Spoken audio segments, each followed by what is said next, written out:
to expand benefits. And what this amendment says is do not cut Social Security. Now, I think a number of my Republican friends will say, well, we're not going to cut Social Security for anybody on Social Security today. So about 16 million Americans will lose their unemployment benefits this week. Multiple lawmakers in Congress are urging the White House to send out another stimulus check of $1,000 and even $2,000 a month. Many lawmakers in Congress want President Biden to send out a fourth stimulus check very soon. There's one big issue, and it's that Democrats and Republicans can't seem to get along. They're actually holding back our stimulus check money. Who is to blame for holding back the stimulus checks, everybody? Tell me your thoughts in the comments below. And before we get into the video, don't forget to subscribe to my channel and share this video with your friends and family. On infrastructure, in terms of the people he's speaking to this afternoon, will one of them be Mitt Romney? We will give readouts and of who he's spoken with once we've completed those calls, but I don't have anything to preview for you at this moment. Is this the first time that he's starting to kind of reach out to them? He's been really focusing on Capito up until now. That's right. We've been engaged with a range of Democrats and Republicans, including members who have been in conversation through this group at a staff level. He's obviously had discussions with a number of them about how he moves his ideas forward. So I wouldn't make it as firm as a first time, but certainly discussing this as a viable path forward at his level. So Americans living in some Republican-led states could lose their unemployment benefits this week, almost 3 months before the extra aid is slated to end.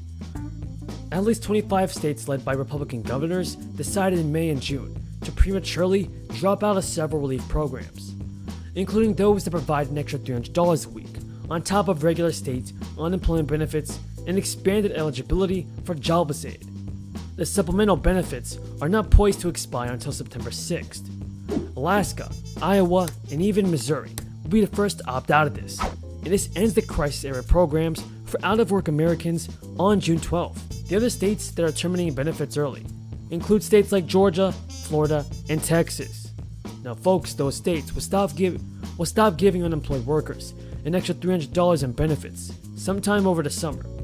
According to one estimate published by the Century Foundation, roughly 16 million Americans will lose their unemployment benefits as a result. GOP lawmakers were quick to blame the extra unemployment aid for the anemic job growth, although experts have also cited a lack of childcare and fears of contracting it for the hiring shortage. What are your thoughts on this, everybody? Are the unemployment benefits keeping people out of work? Tell me your thoughts on this in the comments below. There remains 7.6 million fewer jobs than in February of 2020. That's before the crisis began. The average state unemployment benefit is about $330 per week. With the federal supplement, Americans were receiving around $630 in weekly unemployment benefits. That's about $32,000 annually, or roughly double the nation's minimum wage. President Joe Biden has said that the unemployment benefits will end in September as planned. However, many of his party members will want to make the extra money permanent. Millions of people have been clamoring for recurring stimulus payments, and several lawmakers have even expressed support for more relief aid through the crisis.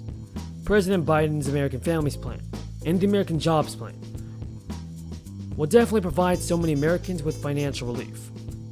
In a press conference, White House Press Secretary said this about a fourth stimulus payment. She said that the Biden administration will continue to watch the debate in Congress over additional economic impact payments. Recently, 26 Democrats signed 2 letters sent to the White House campaigning for automatic stabilizers for future stimulus checks.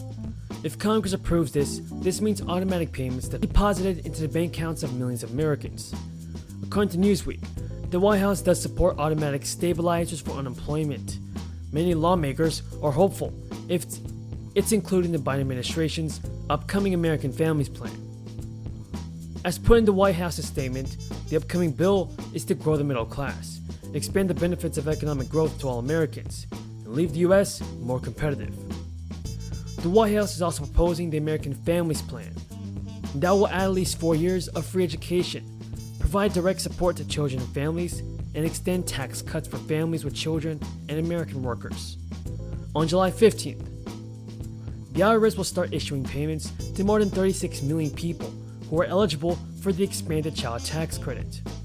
Now folks, taxpayers say there may be good reasons for some taxpayers to refuse to take the monthly advance payments. If your eligibility changes over the course of the year because you earn more income, you have to pay back any overpayments when you file your 2021 tax return.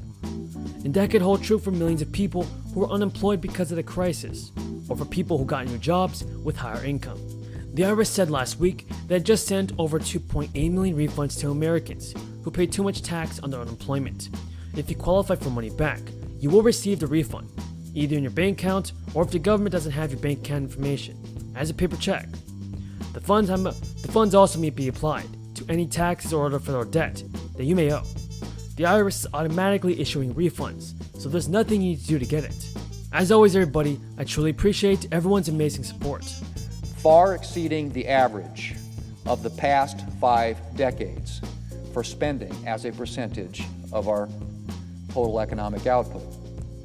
So what would the consequences of all this spending look like? Well, I've already mentioned the $3.6 trillion in new tax hikes.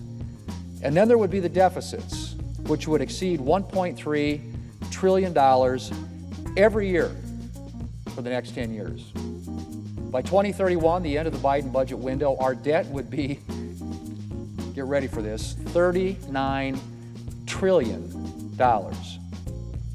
Our debt would equal 117% of the U.S. economy. Again, the highest level in our nation's history, debt to GDP. The interest payments on the debt would triple over the next 10 years to $914 billion. That's right, by 2031, we would be paying nearly $1 trillion a year just in interest on the debt. That's more money than our nation will spend on Medicare this year. So, Mr. President, let's review. The Biden budget equals taxes, spending, and debt. And here's the real kicker, Mr. President. The Biden budget hikes taxes, hikes spending, and drives up the debt for pretty much nothing. That's right. After an initial good year or two, the Biden budget projects permanently weak economic growth. For a majority of the next 10 years, economic growth wouldn't even hit 2%.